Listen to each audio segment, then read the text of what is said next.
Welcome teachers, आप सभी का एक बार फिर से स्वागत है हमारी क्लास में। आज वर्ग 2 गणित की हमारी कौन सी थर्ड क्लास है। थर्ड क्लास के इस वीडियो में हम देखने वाले हैं अशांत संख्याओं को। अशांत क्या होता है इससे पहले भी मैं आपको बता चुकी हूँ, और जिसने अभी तक वो वीडियो नहीं देखा है आप उसको जाके जरूर देखें। आपको उसमें समझ में आएगा कि शांत दशमलव क्या होता है, अशांत दशमलव क्या होते हैं। तब उसके बाद आप इस वीडियो को देखिएगा तो आपको समझ में आएंगे। फिर भी मैं आपको एक मोटा मोटा सा सिंपल सा फंडा बता देती हूँ, एक शॉर्ट ट्रिक बता देती हूँ, आप जान जाएंगे अशांत संख्याएं किसे कहते हैं। यानी कि जिन संख्याओं को हम कैसे, जिसके ऊपर बार आ जाता है, यानी कि रिपीट संख्या होती है। अब बार का मतलब क्या होता है ये भी आपको पता होना चाहिए कि बार का मतलब होता है रिपीट होना, बार बार बार बार। मतलब कि अगर मैं इसको लिखूंगी तो ये आएगा 0.235 के ऊपर बार है तो ये 35 लिखता रहेगा। तो ये बार बार चलने वाली जो रेलगाड़ी है हमारी, उसी रेलगाड़ी को हम क्या कहते हैं, अशांत दशमलव। तो ये अशांत दशमलव का एक और नाम होता है अनवसानी संख्या। ठीक है, अनवसानी संख्या, और इंग्लिश में हम इसे कहते हैं नॉन टर्मिनेटिंग। तो यानी कि नॉन टर्मिनेटिंग नंबर को P/Q में कैसे हम चेंज करते हैं वो हम इस वीडियो में सीखने वाले हैं। ठीक है, तो क्या है हमारे इस टॉपिक में, सबसे पहले हम देखते हैं, समझते हैं। एक मैंने एग्जांपल के लिए लिया है, यहाँ पे नंबर क्या दिया आएगा 0.235 बार को P/Q के रूप में हमें व्यक्त करना है। ठीक है, तो हमने क्या मान लिया कि वह जो संख्या है ना वो क्या है, x है। ठीक है, तो x मतलब कौन, ये P/Q को हमने x मान लिया, आप ऐसा समझ लो। तो हमने देखा कि भाई इसके ऊपर बार लगा, हम इस बार को हटा ही देते हैं, हम अपने हिसाब से अपनी जैसी लैंग्वेज में इसको लिख लेते हैं। तो भाई बार का मतलब क्या है, बार का मतलब ये है हमारे लिए कि वो संख्या बार बार रिपीटेड है। तो हमने लिखा x बराबर 0.235, फिर 35 35 35 35 35, कितना भी लिखते रहो, कोई लेना देना नहीं उनको। लेकिन हम इसको एक टारगेट बना के चलेंगे कि हम हमेशा इसको 3 बार लिखेंगे या 4 बार लिखेंगे, बस 3 या 4 बार से ज्यादा आप मत लिखिएगा। ये हो गया x। अब क्या करेंगे, ये हमारी इक्वेशन फर्स्ट है आपकी जो x वाली है। आगे देखो, अब एक चीज को ध्यान रखना, देखो मैंने ये नीचे लास्ट में इस चीज को लिखा है, मैं आपको पहले समझाती हूँ तभी आपको ऊपर की चीजें समझ में आएगी। क्या लिखा है, अगर एक संख्या के ऊपर बार हो, ये बार का साइन है, हो तो हम 10 का क्या करते हैं, गुणा करते हैं दोनों तरफ। ठीक है, यानी कि x की तरफ भी और उस संख्या की तरफ भी। और अगर दो संख्या पर बार हो तो 2, यानी कि यहाँ पर 2 जीरो हो जाएंगे। फिर 3 संख्या के बार हो तो फिर 3 पर जीरो हो जाएंगे। फिर 4 संख्या पे बार हो तो 4 पर जीरो हो जाएंगे। 4 पर जीरो नहीं, मतलब 4 का जीरो जो हो जाएगा, मतलब 1 के पीछे 4 जीरो लगा के और फिर उसको हम सॉल्व करेंगे।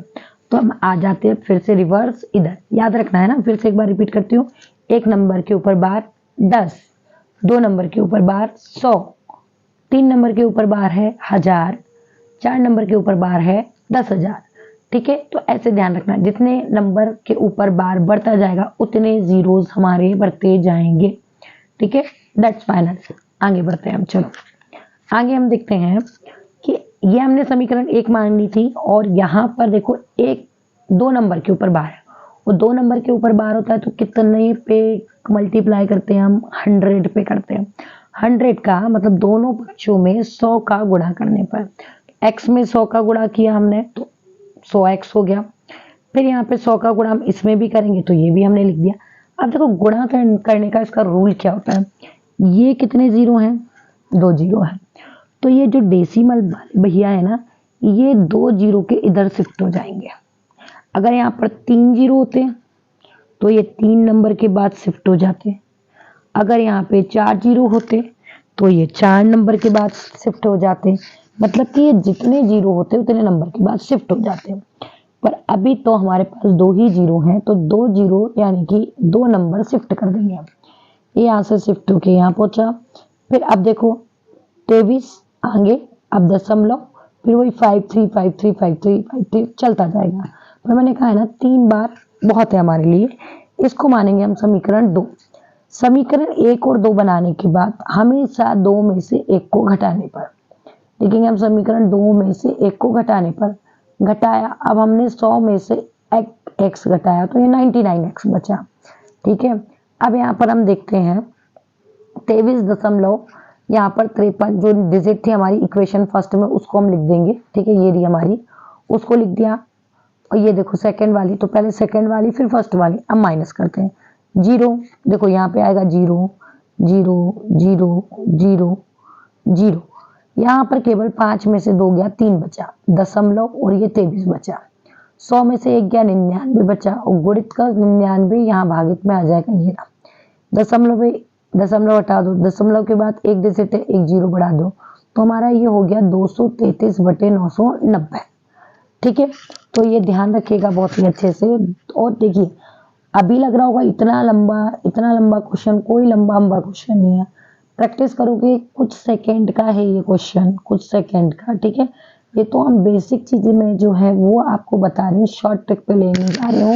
जब ये हमारा कोर्स बिल्कुल खत्म हो जाएगा, जब हम लगाएंगे इसके सेट, तब हम समझेंगे इसको शॉर्ट ट्रिक से, ठीक है। आगे बढ़ते हैं।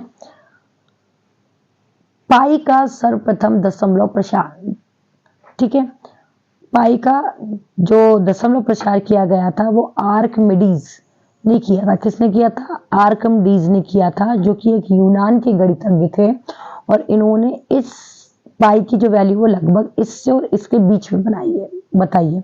देखो इससे बड़ी बताई, पर इससे क्या बताई है, पाई की वैल्यू छोटी बताई है। तो ये नाम जरूर याद रखिएगा, और ये कहाँ के रहने वाले थे वो याद रखिएगा। उसके अकॉर्डिंग आपको क्वेश्चन करना इजी पड़ जाता है, ठीक है।